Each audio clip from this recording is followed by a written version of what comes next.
इसी प्रकार से महाराज श्री के श्रीमुख से कथा प्रसंगों का निरंतर आनंद लेने के लिए पूज्य श्री के आधिकारिक YouTube चैनल को जरूर सब्सक्राइब करें और बेल आइकन को दबा दें।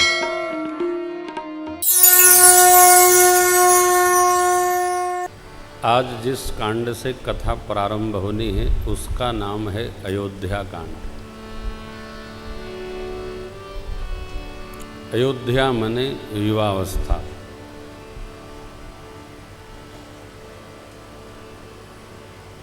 युवावस्था को ही करना होता है, इसी को जुटना होता है, इसी को टूटना होता है, इसी को झुकना होता है, इसी को जूझना होता है और कुल मिलाकर इसी को बूझना भी होता है।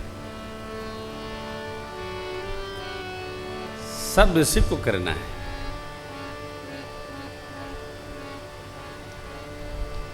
बचपन का अलग निर्णय है,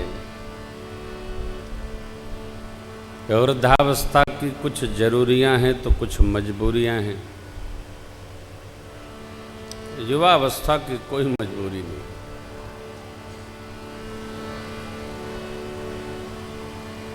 युवावस्था चाहे तो मचल जा, चाहे तो संभल जा, चाहे तो फिसल जाए। सारे मार्ग खुले हैं। क्या वो कोई एक शब्द है, कोई वाक्य है। हाँ, जब किसी प्रदेश में या देश में अल्पमत में सभी पार्टियां आती हैं तो सब यही कहते हैं हमारे सारे विकल्प खुले हैं, किसी के साथ भी हम जा सकते हैं। विकल्प खुले हैं, हाँ, कोई प्रतिबंध नहीं है। युवावस्था के साथ सारे विकल्प खुले हैं। चाहे तो रोग में लिपट जाओ, चाहे जोग में लिपट जाओ, चाहे भोग में लिपट जाओ। संभलना इसी को है, बिगड़ना फिसलना इसी को है। अब ये हमारे ऊपर आधारित है कि हम निर्णय क्या लेते हैं। रोगी बनने का, भोगी बनने का, कि योगी बनने का।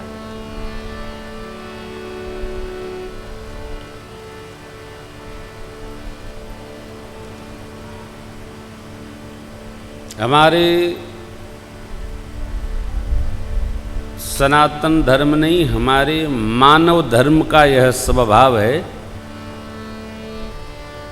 कि जब तक मनुष्य उपस्थित रहता है न उसका तप स्मरण में आता है, न उसकी कृति स्मरण में आती है, न उसकी धरनी, न करनी, न भरनी।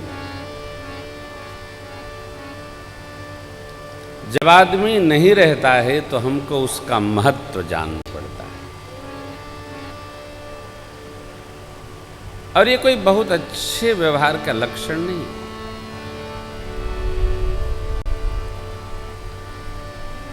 हम जो नहीं कर पा रहे हैं उससे अधिक कोई तप करे, जप करे, भजन करे, कथा करे, तीर्थ करे, दान करे, पुण्य करे तो हमको सर्वकाल उसका सम्मान करना चाहिए, आदर करना चाहिए। क्यों?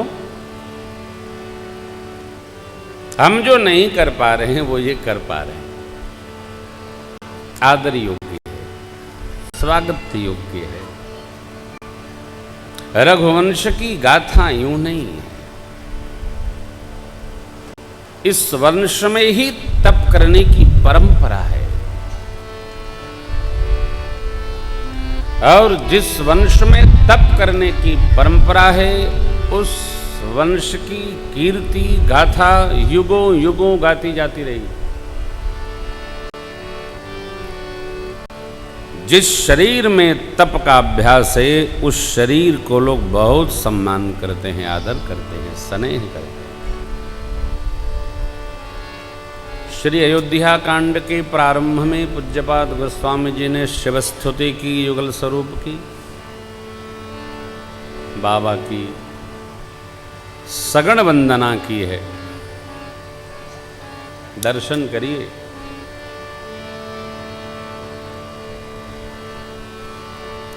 गीता परिषद ने लिखा है, यस्यांके च विभाति भूधर सुता देवा पगा मस्तके भाले बाल विधुर्गले च गरलम यस्योरसे व्यालका।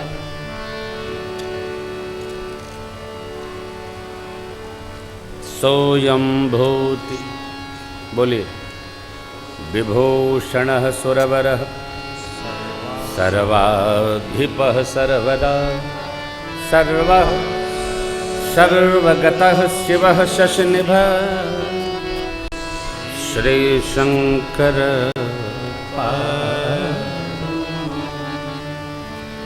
जिनके वामांग में मेरी माँ विराजमान है, देव नदी गंगा शीश पर है। देखो, गले में विषधर लपेटे हैं। देवताओं के भी देव हैं और गणों के साथ मंगल आनंद में रहते हैं। सबका कल्याण चाहने वाले चंद्रमा जिनके भाल पर शोभायमान है, ऐसे बाबा भोलेनाथ की हम शरणागत होते हैं, शरण लेते हैं। कंठ में जिनके विष है, मैंने आपको विवाह प्रसंग में आनंद लिया था कि विष क्यों है। जिसके कंठ में विष नहीं है वो शिव नहीं बन सकता। जिसको शिव होना होगा उसको विष पीना होगा। बिना विष पान किए शिव नहीं हो सकता। यहीं से प्रारंभ है यह प्रसंग। अब भगवान के श्रीमुख का स्मरण करते हैं गोस्वामी जी।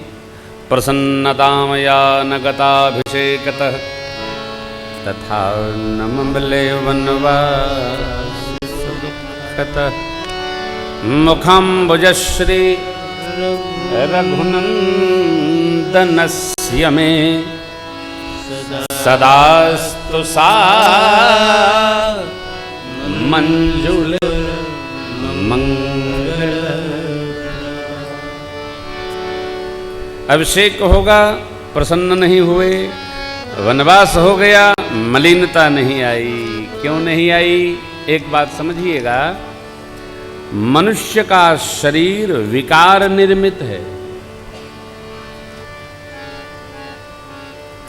हमारे आपके शरीर में भोजन जाता है तो रस बनता है, रक्त बनता है, मेरु बनती है, मज्जा बने हैं, फिर उसका क्या क्या बनता है, अंत में तेज बनता है। और सरकार श्री रघुनाथ जी का शरीर दिव्य अति दिव्य है। निज इच्छा निर्मित तनु माया गुण गो, सकल विकार रहित हैं भगवान। भगवान में कोई विकार नहीं है। जिसमें विकार है वो सहज नहीं रह सकता। विकारी सहज रह सकता ही नहीं है। सरकार विकार रहित हैं। उसमें न रक्त है सरकार के बदन में, न मेरु है, न अस्थि। अरे होती तो नारायण स्वरूप भगवान ने राम रक्ताम भोजदलाभिराम नयनम पीताम्बरालंकृतम सरकार सुन बचन सुजाना रोदन ठाना। 3.5 हाथ के व्यक्ति छोटा कैसे हो जाएगा? भगवान लीला शरीर धारण करते हैं। इसलिए मैं बार बार कथाओं में आग्रह करता हूं, जगत के जीव का कोई उदाहरण जगदीश से नहीं बैठाना चाहिए, क्योंकि भगवान का सब दिव्य दिव्य है। भगवान ऐसा करते हैं, हम भी कर सकते। भगवान तो बहुत कुछ करते हैं। तुम समुद्र पर पुल तो छोड़ो, गंगा जी पर पुल बना सके हो क्या? नाव तो बंधती नहीं आदमी से। भगवान का श्री रघुवीर प्रताप ते सिंधु तरे पाषाण। भगवान का कोई कार्य जीव नहीं कर सकता, कर ही नहीं सकता। कर नहीं सकता हो तो अलग बात है, सोचने का ही काम नहीं। हाँ, कथावाचक कुछ भी कर सकते हैं। कलयुग में भगवान तो क्या किए, भगवान तो हम बताते हैं कि भगवान क्या करते हैं। कलयुग में कथावाचक भगवान से भी बड़ा काम करने में सक्षम है। भगवान रक्षा करे।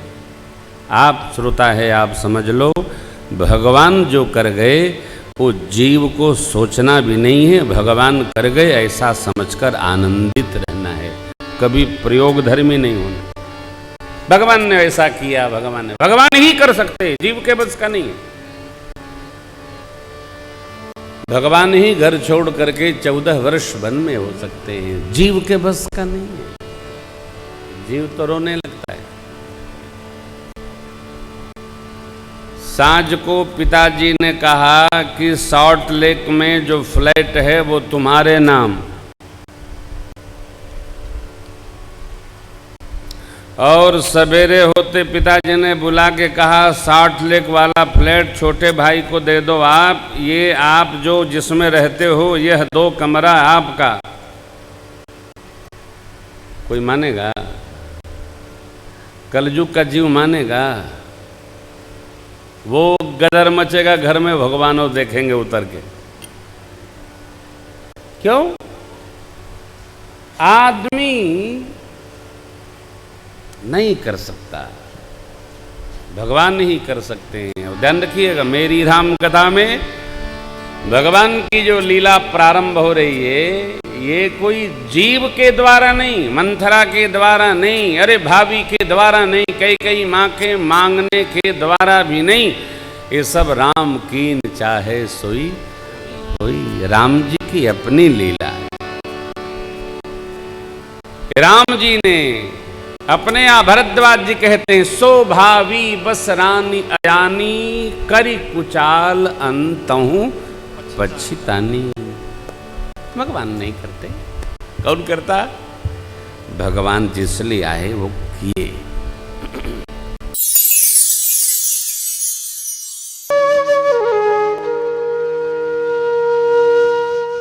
इसी तरह सुनते रहिए, चैनल को सब्सक्राइब करिए, बेल आइकन को दबा दीजिए और पुण्य अर्जन के लिए अपनों में शेयर करिए।